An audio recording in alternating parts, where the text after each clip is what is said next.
Bonjour à tous. Bonjour. Alors aujourd'hui, on va parler d'un thème qui intéresse beaucoup de gens. Mhm. C'est comment reconnaît-on un bon massage. Quelles sont les caractéristiques d'un bon Voilà. massage? Donc on a plusieurs types de caractéristiques. On a les effets physiques, on a l'effet relaxant Oui, tout à fait. ou les effets relaxants. L'effet relaxant, en tout cas, principalement, qui va d'ailleurs être un peu plus particulier au massage bien-être, on verra pourquoi. D'accord. Et l'adaptation du massage à la personne qu'on a sur la table, Voilà, qui là est très clairement lié à la compétence du masseur. du masseur. Donc effectivement, si on part sur les caractéristiques d'un bon massage, on va avoir donc trois caractéristiques principales. La première, c'est l'effet physique ou physiologique du massage. Ça, on va le retrouver, je pense, quasiment dans tous les massages, dans le massage bien-être, dans les modelages esthétiques, etc. Bien sûr, on le verra tout à l'heure, on verra des gestes, on verra que ça dépend aussi de la pression, de la technique utilisée, etc. Mais un massage, ça va toujours faire circuler le sang, ça va toujours drainer, ça va toujours détendre le muscle. S'il est bien appuyé, ça va venir travailler les tensions. Donc on aura toujours un certain nombre d'effets physiques, quel que soit le massage qu'on va choisir. Certains ont plus d'effets physiques particuliers que d'autres. Je pense à l'indien qui a un massage plutôt assez circulatoire par exemple. Mais en tout cas déjà on retrouve toujours cet aspect physique dans tous les massages. Derrière ce deuxième effet, ce qui va vraiment caractériser un bon massage, c'est l'effet relaxant. C'est le fait qu'on va C'est en général ce que viennent chercher les gens. Et quand ils me contactent pour les massages, ils parlent tout de suite de la partie, des effets relaxants qu'ils recherchent dans les massages. Alors c'est vrai que souvent, quand même, on espère se détendre pendant le massage, et l'objectif c'est d'avoir un effet relaxant, mais on a aussi quand même beaucoup de personnes qui ont envie qu'on détende les tensions, on est tous un peu Oui, mais tendus, ça, c'est des gens qui connaissent déjà qui connaissent le peut-être plus massage. le massage, c'est vrai. Mais enfin, beaucoup de gens qui viennent se faire masser, ils pensent pas à cette partie-là, en fait. C'est ça. Ensuite, il y a une particularité donc, pour justement cet effet relaxant, qu'on redétaillera dans une autre vidéo où on parlera du stress et du fonctionnement du stress dans le détail. Et on verra que le stress, on le récupère en entrant dans ce qu'on appelle en état de parasympathique, en état de récupération physique et nerveuse. Et là, cet état, il n'est pas toujours facile à obtenir dans le massage. Il demande à ce que le praticien puisse vraiment maîtriser bien la technique, notamment, et c'est là qu'on va trouver la différence entre le massage bien-être et le modelage. Peut-être que ça fera l'objet aussi d'une vidéo plus tard. Le modelage étant réservé aux esthéticiennes, le massage bien-être étant un métier un peu différent parce qu'on n'aborde pas les protocoles tout à fait de la même manière. Et bien en fait, cet effet relaxant, il va essentiellement venir du fait qu'on ne va jamais lâcher notre massé.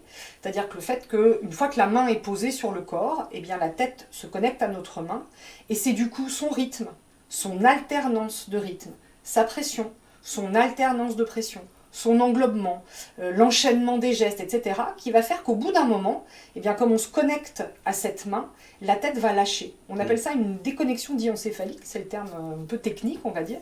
Et à partir du moment où la tête lâche, eh bien, dans ce massage, vous allez vous retrouver dans un état où vous êtes là, puis vous n'êtes plus tout à fait là, puis vous revenez, vous repartez. Et c'est ça qui va faire déconnecter la tête. Un peu comme une séance de sophrologie, par exemple, c'est ce qu'on cherche aussi dans la sophrologie, dans la relaxation, dans ce genre de choses. Et quand vous avez cet état, c'est là que du coup, l'effet relaxant est très intéressant, et notamment parce qu'on va récupérer par rapport à de la fatigue ou à ce genre de choses.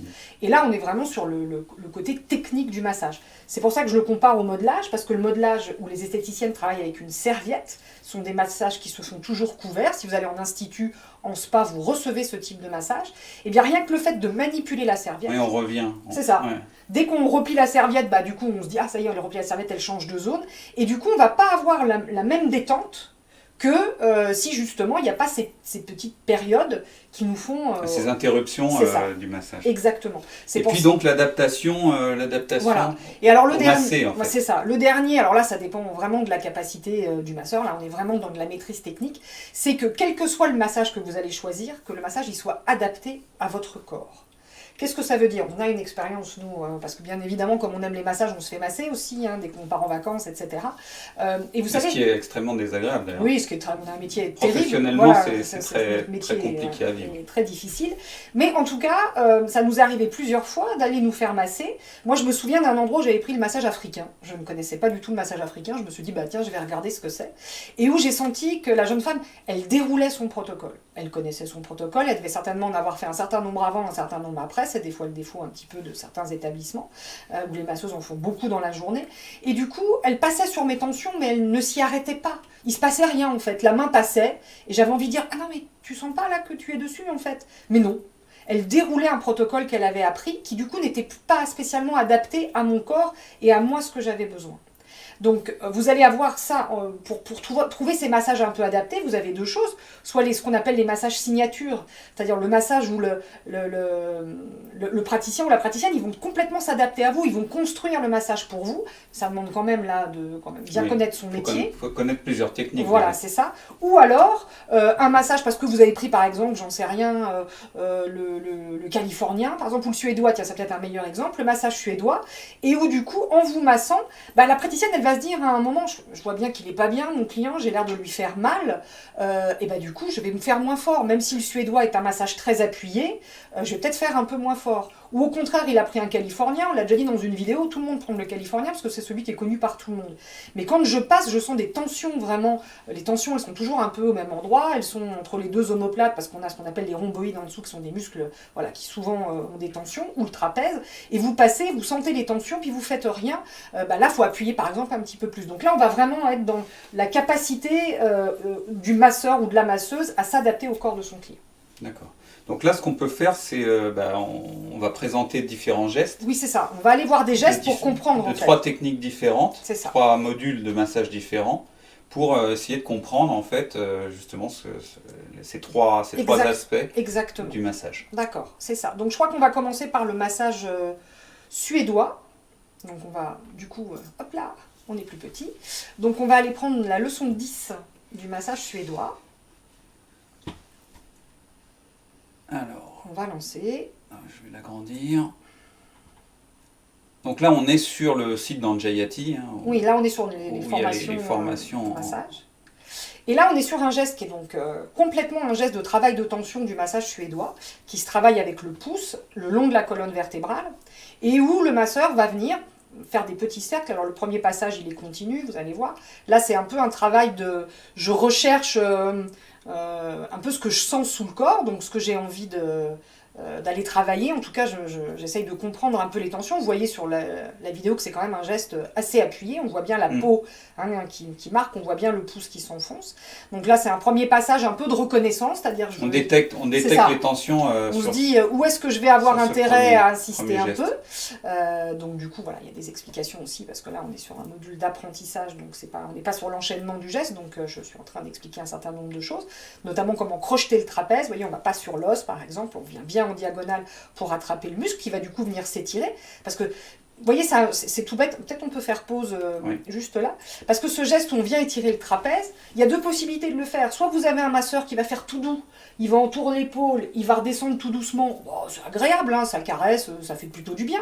Soit vous avez un masseur qui sait que c'est un muscle à tension, et le trapèze est un muscle qui est toujours tendu, et quand il va crocheter, il va bien crocheter le muscle, il va étirer assez fort, et la sensation, elle n'a plus rien à voir en fait. Vous êtes dans un truc tout doux, vous vous êtes dit, bon ok, c'était agréable, mais point, et vous avez un geste où au contraire, vous dites, ah oui, mais là je sens que ça fait du bien. Ouais.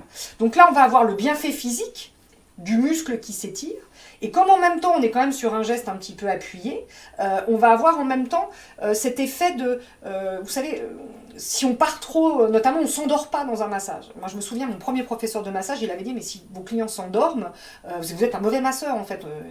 Effectivement, peut-être pas payer 1 heure pour s'endormir. Oui, c'est que c'est trop doux. Si la personne s'endort, c'est que le massage était trop doux et qu'à un moment, vous n'avez pas été capable de la faire revenir justement. Rappelez-vous qu'on veut cette alternance de je pars, je reviens, je pars, je reviens. Quand quelqu'un commence à partir et qu'on sent que peut-être qu'il est en train de s'endormir, en mettant de la pression, venir chercher une tension, ça réveille tout le monde. Et on est aussi dans l'adaptabilité, là, justement, par rapport au massage, donc d'être capable de détecter que la personne s'est endormie. Tout à fait. Et de modifier son massage en Exactement. fonction. Vous voyez, moi, par exemple, quand je forme des gens, je leur dis toujours, on ne parle pas à notre massé. On ne lui dit pas, ça va? Ou c'est assez profond? C'est pas assez profond. Un bon masseur, il sait détecter ça. Il sait s'il peut faire plus fort, il sait s'il peut faire moins fort, il voit comment le corps réagit, si la personne se contracte, si la personne est plutôt très détendue. Il y a des questions à poser avant le massage pour s'assurer justement de voir quelle profondeur on va pouvoir mettre. Donc la profondeur, elle est aussi intéressante pour récupérer notre massé quand à un moment il partait aussi, tu vois, ou qu'il s'endormait. Vas-y, tu peux remettre peut-être en route. la vidéo. Donc Vas-y, relance ça. Je reviens pas en arrière. Non, non, vas-y, tu peux y aller parce qu'on va voir maintenant ce travail un peu... alors, encore un travail de pouce un peu appuyé. On va bien voir l'étirement du trapèze. Donc là, on lisse 3 fois le trapèze. Pareil, ça, c'est une zone très importante à masser parce que c'est une zone de tension. Et puis, on revient faire le tour de l'épaule. Voilà. Et là, ce trapèze, on l'attrape, on le crochette au maximum. Le geste est important. Si vous venez sur l'épaule et que vous attrapez l'épaule, vous faites mal. Donc là, il n'y a plus d'intérêt, ni physique, ni relaxant, ni quoi que ce soit.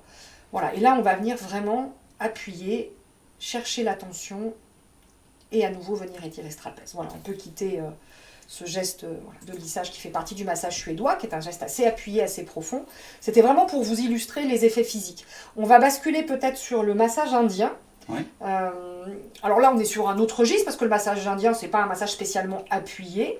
En tout cas, on va dire quand il est pratiqué ici, chez nous en Occident. Moi, j'ai reçu des massages ayurvédiques en Inde bien appuyés, mais dans les pays asiatiques, on sait que dans les pays d'Asie, plutôt, on sait que le massage est plutôt thérapeutique. Ouais. Donc là, l'idée, c'est justement d'aller chercher les tensions.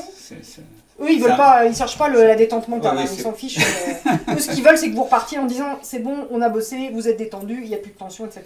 On n'est pas sur... Si on n'a pas l'habitude de se faire masser en Inde, on le sent passer. Et même quand on a l'habitude. Et même quand on a moi, j'ai des souvenirs d'un ou deux où voilà, vraiment, il a fallu 2-3 jours pour s'en remettre un peu. Hein. Mais l'idée, c'est vraiment de venir travailler la tension, donc c'est vraiment autre chose. Donc là, c'est quoi? C'est les torsions? Donc là, c'est la torsion du massage indien, qui est un geste plutôt assez circulatoire. Vous voyez, on voit avec les mains, on va venir torsionner sur la jambe. Donc, il existe des deux côtés, face antérieure, face postérieure. Et on vient vraiment comme si on voulait torsionner la peau. On le voit bien d'ailleurs, hein, on voit bien la peau qui torsionne un peu. Et ça, c'est un geste qui va avoir un effet drainant, circulatoire, qui est vraiment assez intéressant. Donc, on quitte le côté très présent, tension, etc. pour revenir sur un geste plus circulatoire, mais du coup dans les effets du massage. On revient sur la torsion peut-être, non? Bon, non, c'est bon. Là, l'idée c'était vraiment de voir ça, de comprendre effectivement ce geste qui a encore quelque chose de différent, mais qui va être très intéressant pour nous dans les effets qu'on recherche au niveau du massage. Et là, c'est un geste qui est très spécifique à l'indien. Ah ouais, c'est un geste très spécifique à l'indien. Les torsions, on les retrouve essentiellement dans le massage indien. Je crois que pratiquement que là, d'ailleurs, c'est vraiment la particularité de ce massage. Le massage indien, c'est un massage qui fait circuler et qui apporte beaucoup d'énergie. C'est vraiment un massage qui redonne de l'énergie quand on est très fatigué. Quand on reçoit ce massage, après, souvent on a la pêche et on l'a aussi grâce justement aux torsions et à ce type de gestes. Donc là, on va aller sur le massage californien. Le fameux, monde le connaît, celui-là. Celui que tout le monde connaît. Là, je vais illustrer autre chose parce qu'on va être sur on va dire la pression glissée du massage californien. Alors la pression glissée qu'on retrouve dans plusieurs massages, là c'est pour le massage californien, donc elle est plutôt assez douce. Par contre, ce qui m'intéressait, c'est de vous faire comprendre l'englobement en fait. Cet englobement qui est si indispensable pour que justement la tête lâche, que le massé ait vraiment la sensation que le masseur englobe son corps au maximum. On va l'avoir en ayant les doigts bien crochetés. Vous voyez, je passe sur la fesse, mes doigts sont extrêmement crochetés. Et ensuite, je viens coller mon avant-bras. Ton bras est vraiment en contact. C'est ça, sur la table. Vous avez des tas de masseurs, ils vont faire la pression glissée, donc je vous montre, ils montent, ils tournent. Hop, les doigts font une espèce de soleil sur la fesse, c'est-à-dire qu'on ne crochette pas la fesse, donc le masser sans qu'on le lâche un peu. Et dans la descente, ils vont descendre juste qu'avec les mains. Voilà, les mains posées. Le nombre de personnes que je vois, que je vois moi en formation, qui massent comme ça parce qu'ils ont déjà appris des techniques. Alors c'est pas du tout désagréable, mais ça fait toute la différence. Vous voyez, je dois montrer d'ailleurs les doigts bien crochetés pour la dernière descente. Le fait de descendre jusqu'au drap des deux côtés, ça donne vraiment une sensation d'englobement qui est très importante. Regardez, on va retrouver la fesse, où on vient bien crocheter la fesse de la même manière et on redescend. Elle est très bien cette vidéo, je trouve. Très bien, je ne sais pas qui a filmé. Voilà, mais... Ça, c'est la dernière descente possible avec effectivement les torsions comme ça autour de la jambe. Et vous voyez qu'on enveloppe bien, on passe de chaque côté de la jambe systématiquement pour qu'il y ait vraiment cette notion très cocooning en fait et très agréable pour le masser. Voilà, donc ça c'était vraiment pour illustrer par des gestes ce qu'on a expliqué. Donc voilà, si quand vous allez vous faire masser, vous sentez que le praticien il n'a pas trop insisté sur vos zones de tension, que vous, Ça souvent. voilà, que oui, vous vous êtes détendu, voilà, mais que vous n'avez pas eu cette sensation de tête qui part, qui revient, qui fait que vraiment vous lâchez complètement, voire que vous vous êtes endormi, écoutez, désolé de le dire, mais ça veut dire que c'était pas le massage du siècle. Voilà, c'était sans doute très agréable, mais ça veut dire vous pouvez recevoir des choses nettement mieux que ça. Bon, très bien. En tout cas, là, je pense que Oui. on était clair, j'espère. On a évoqué un certain nombre de points pour savoir maintenant détecter quel est le massage du siècle. D'une part, le détecter, et puis du coup, si vous voulez masser, vous, comme toujours, votre famille, vos amis, ou si vous êtes professionnel, ayez bien ça en tête. L'enveloppement, le fait qu'on va toujours jusqu'au drap, que les doigts sont toujours crochetés, il n'y a pas de doigts en l'air. On va vraiment donner le plus de présence possible. Ça ne veut pas dire qu'on fait fort, ça ne veut pas dire qu'on appuie fort, mais ça veut dire qu'on est très présent dans nos enveloppements. Ok ? Bon, merci beaucoup, très bien. Ouais. Comme d'habitude, si cette vidéo vous a plu, laissez un commentaire. Abonnez-vous, cochez la cloche pour avoir les notifications pour les prochaines vidéos. Et puis, nous, on vous dit à bientôt pour une prochaine vidéo sur le massage. Exactement. Au revoir. Au revoir.